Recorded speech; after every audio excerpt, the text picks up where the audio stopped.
Buenas tardes, Diego, compañeros. Mi nombre es Yodalis Jiménez y el día de hoy les hablaré acerca del sistema armonizado, su función, su estructura y un poco de su historia.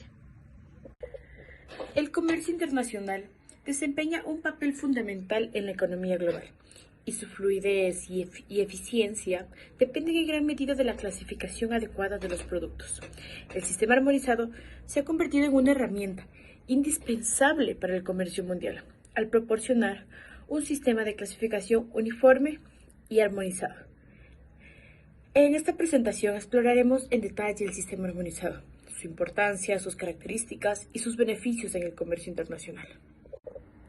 El sistema armonizado es una nomenclatura internacional que se utiliza para clasificar los productos que se comercializan a nivel mundial. Fue creado por la Organización Mundial de Aduanas, la OMA, con el objetivo de facilitar el comercio internacional y la recaudación de impuestos. En el sistema armonizado, las mercancías se ubican en orden ascendente, de las menos elaboradas o en bruto, pasando por las semi-elaboradas hasta llegar a productos complejos, de diversas categorías. Justamente a medida que aumenta el grado de elaboración de las mercancías, la materia constitutiva va perdiendo importancia ante la función propia para la que ha sido concebida un producto. La importancia del sistema armonizado radica en su capacidad para simplificar los procedimientos aduaneros, reducir costos y aumentar la competitividad. Además, el sistema armonizado también juega un papel clave en la protección de la salud y la seguridad pública, debido a que permite una mejor identificación y regulación de aquellos productos prohibidos o peligrosos. Es decir, el sistema armonizado es esencial en el comercio internacional y la economía global.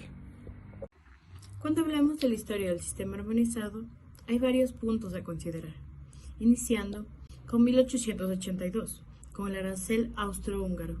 Este documento seguía los principios de clasificación de las mercancías, según las grandes divisiones naturales establecidas por la ciencia, empleando el sistema progresivo de lo más simple a lo más complejo, e incluía en la misma categoría de igual naturaleza y uso.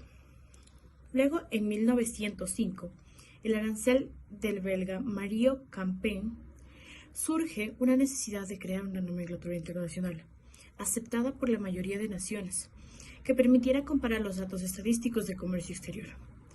Es un proyecto estructurado según criterios científicos, abandonando la clasificación alfabética, y más bien se establecen cinco categorías: animales vivos, bebidas, productos alimenticios, materias primas o con preparación simple y productos manufacturados. En 1913 tenemos la primera nomenclatura común de mercancías, aprobada después de haber sido propuesta por delegados de la Conferencia Internacional de Estadística Comercial mediante el Convenio de Bruselas. Esto se creó con fines estadísticos, pero también fue usado como nomenclatura arancelaria. Agrupa las mercancías en 5 divisiones: animales vivos, géneros alimenticios y bebidas, materias brutas o con preparación simple, productos manufacturados, oro y plata no elaborada y monedas de oro y plata. En 1927 tenemos la Liga de Naciones y en 1931 ya llega el proyecto de nomenclatura por esta Liga de Naciones. En 1937 vamos con la nomenclatura de Ginebra. Este proyecto de nomenclatura de 1931 fue creado por la Liga de Naciones y pasa a revisarse en 1937 y a conocerse como nomenclatura Ginebra. Tuvo éxito en cuanto a estadística, pero realmente no a nivel fiscal.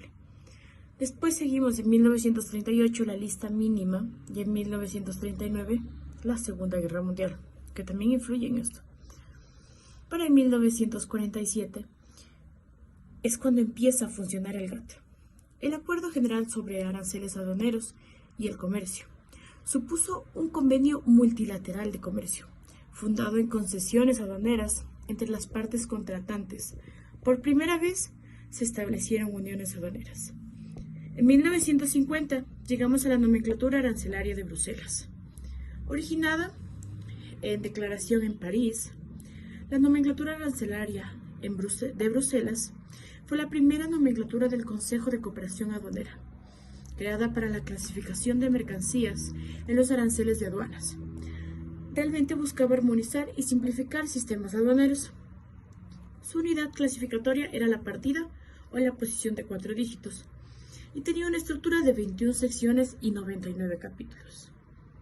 Ahora, en 1951, llega la clasificación uniforme para el comercio internacional.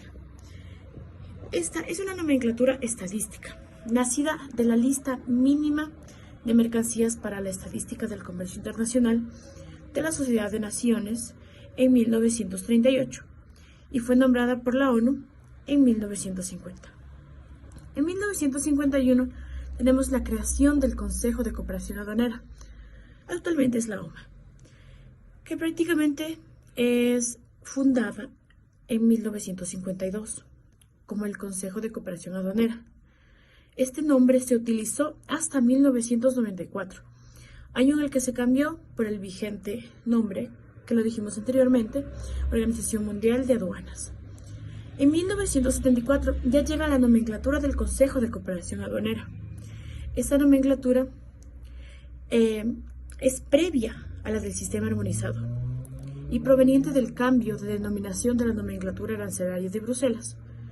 En 1980, durante este periodo existían más de 15 maneras distintas de codificar una mercancía, y obviamente esto suponía un obstáculo constante para codificar las mercancías alrededor del mundo.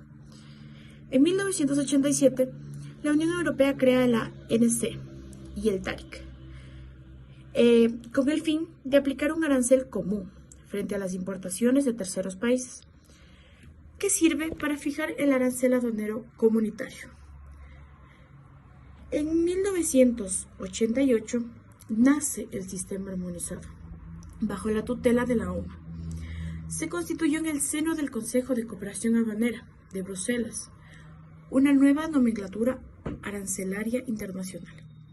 El Sistema Armonizado de Codificaciones de Mercancía, o su nombre completo, Convenio del Sistema Armonizado de Designación y Codificación de Mercancías, lo forman 180 miembros y lo usan aproximadamente 200. En 1995 viene la creación de la OMC, la creación de la Organización Mundial del Comercio.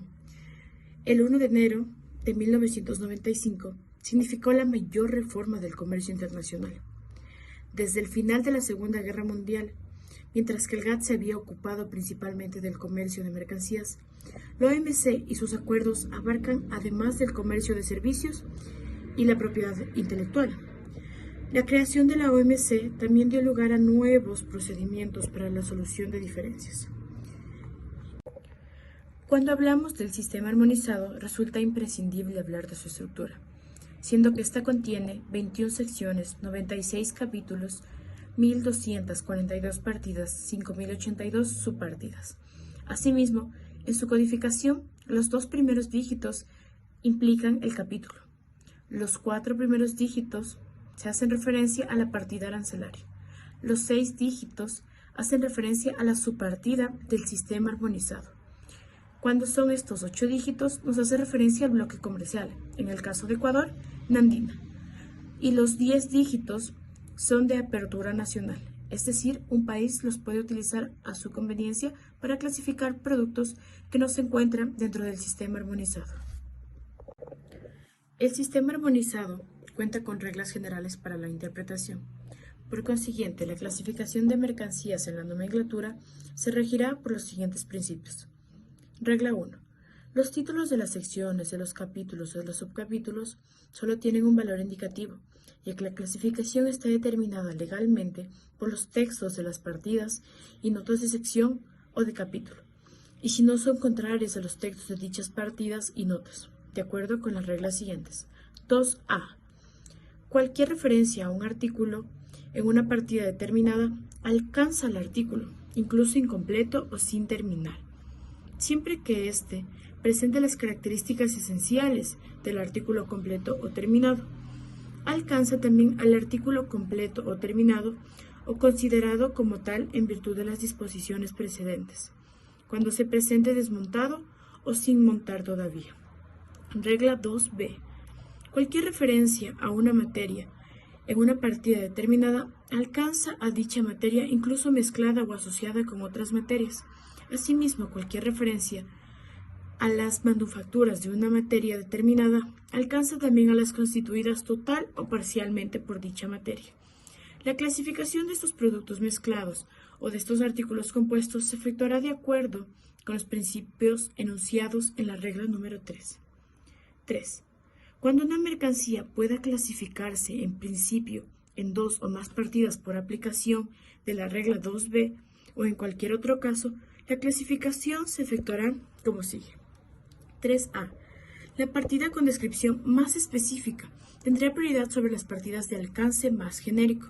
Sin embargo, cuando dos o más partidas se refieran cada una solamente a una parte de las materias que lo constituyen, un producto mezclado o un producto compuesto, o solamente a una parte de los artículos en el caso de materias presentadas en juegos o surtidos acondicionados para la venta al por menor, tales partidas deben considerarse igualmente específicas para dicho producto o artículo, incluso si una de ellas lo describe de manera más precisa o completa.